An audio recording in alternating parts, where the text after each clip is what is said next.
रसिक मित्रमंडळींनो, नमस्कार. माझ्या यूट्यूब चॅनलला सबस्क्राईब केल्याबद्दल मनपूर्वक धन्यवाद. तुमच्या छान छान अभिप्रायांबद्दल आभारी आहे. असाच आनंद मी तुम्हाला नेहमीच देणार आहे. त्याला लाईक, शेअर आणि सबस्क्राईब करायला मात्र विसरू नका. आता ऐकूया कथा तळ्यात मळ्यात. लेखन आणि सादरकर्त्या सौ अंजली प्रमोद कुलकर्णी. इस पार या उस पार. खरं तर माझ्या बाबतीत हा प्रश्नच कधी उद्भवत नाही. रस्ता ओलांडायचा असला की मी कायम आपली इस पारच आहे.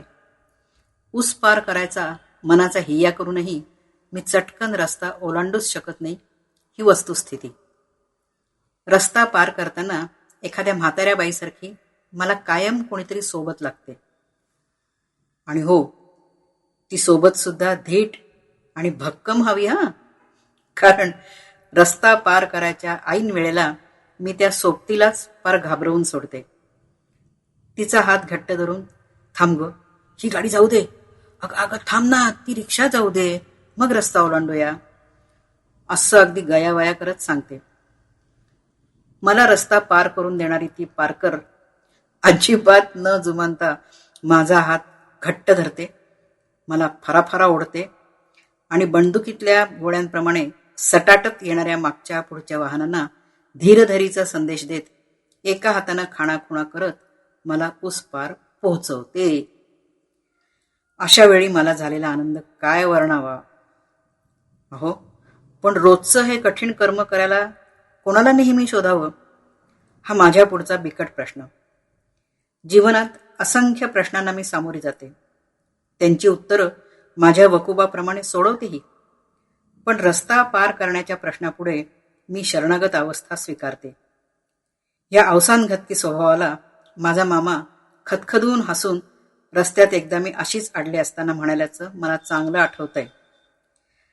ए बाई, अगं तू अशीच रस्त्यास अडलीस ना, तर ऑफिसला जाऊन येणारी मंडळी संध्याकाळी घरी परततील तरी तू रस्त्याच्या कडेलाच थांबणार आहेस का? चल लवकर. असं म्हणून त्यानं मला अक्षरशः फरफटत रस्ता ओलांडायला लावला होता. लहानपणी मुंबईला जाऊन तिथल्या गर्दीची हाय खाल्ल्यापासनं हाच प्रकार माझ्या बाबतीत वारंवार घडतोय. यातल्या चेष्टेचा भाग सोडा हो, पण वाढत्या वयातही ही भीती अयोग्य नाही का? रस्त्यावरची ती भन्नाट गर्दी, माणसांचा, वाहनांचा तो प्रचंड कलकलाट, स्पीड ब्रेकर्सच्या टेंगळ्यांवरूनही माणसांचे धावणारे तांडे, हे सगळं बघितल्यापासनं त्या मुंबईचा आणि रस्ता ओलांडण्याचा सुद्धा मी धसकाच घेतलाय. तसं आजवर मी बरेच धसके घेतलेत, पण ह्या रस्ता ओलांडण्याच्या धसक्याला तर तोडच नाही. त्यामुळे आजूबाजूला वाहनांची अचाट गर्दी उसळलेली असून रस्त्याच्या मध्येच एखाद्या खांबासारखी मी उभी असले की मला ओळखायची ती एकमेव खूण आहे. कारण असला प्रकार इतर धीट बायकांच्या बाबतीत कधीच घडत नाही, हे मी पूर्णतया जाणून आहे. अशा बिकट समयी मला फटकल मारून रस्त्याच्या मध्येच बसावंसं वाटतं, पण ते सुद्धा धैर्य नसल्यानं लोक लाजेस्तव जागच्या जागी मी उभीच राहते. गर्दीच्या सागरात उडी मारू की नको ह्या पेचात मी कायमच अडकते. अहो, हैराण होते. माझ्या मागणं पुढनं येणारी जाणारी धावणारी वाहनं मला वळसा घालून वेगानं पुढे सटकतात, तरीही मी हलायचं नावच घेत नाही. त्या क्षणी माझे पाय थरथरत असतात, कानातनं वाफा येतात, तोंडाच्या जास्तीत जास्त बावळट हालचाली होतात, हात नुसतेच ते चल ची अवस्था घेतात.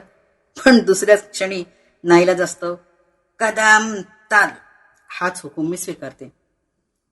बघता बघता माझे पाय जागच्या जागी तळ्यात मळ्यात या खेळासारख्या हालचाली करायला लागतात. इवलासा जीव भांबावून जास्तच भेदरतो आणि मी अधिकच वेंधळी दिसायला लागते. खूप नंबर असलेल्या माणसाचा चष्मा हरवल्यावर त्याची जशी अवस्था होते ना, अगदी तसंच माझं आहे. अहो, हसू नका, ही वस्तुस्थिती आहे. त्यामुळेच मला ही खात्री पटत चालली आहे की एक वेळ मी अमेरिकेत एकटी धीटपणाने जाऊ शकेन. पण अचाट गर्दीतनं रस्ता ओलांडणं ही माझ्या एकटीच्या अखत्यारीतली बाब नाही. त्यासाठी खरेदी करतानाही मी रस्ता ओलांडत नाही.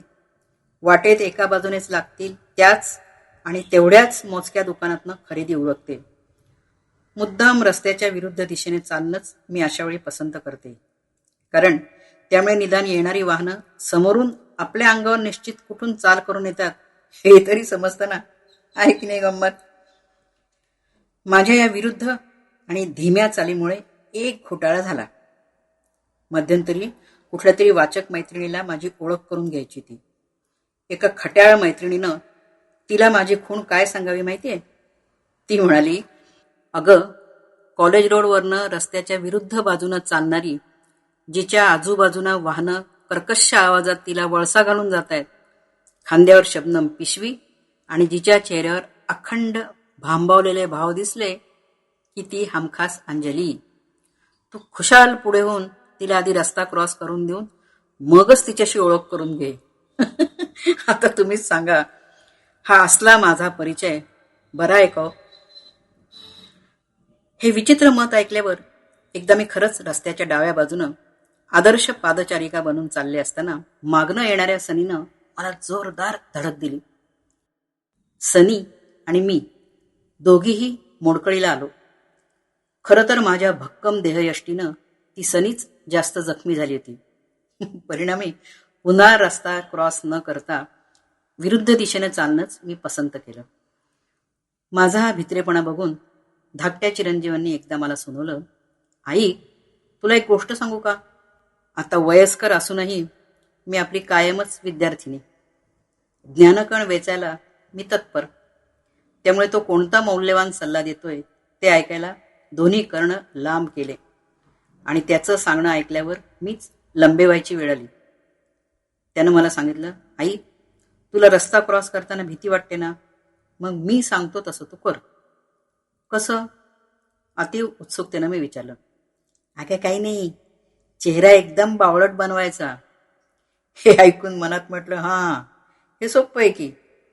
त्याला काहीच फारसे कष्ट पडणार नाही, कारण सुरत ही वैसी. हां, चेहरा बावळट बनवला, पुढे काय? कुतूहलानं मी त्याला विचारलं. हां, तसाच बावळट चेहरा करून रस्त्याच्या दोन्ही बाजूला अजिबात न बघता रस्ता ओलांडायला सुरुवात करायची.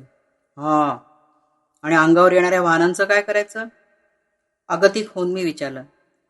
माझ्या या प्रश्नावर तो मिस्किलपणे हसत म्हणाला, अगं, त्या वाहनांनाही स्वतःच्या जीवाची काळजी असतेच ना. त्यांचे मालक बरोबर योग्य ठिकाणी गाडी थांबवतात. मागे कितीही लाईन खोळंबली, कितीही हॉर्न वाजले, तरी तू अजिबात घाबरू नकोस.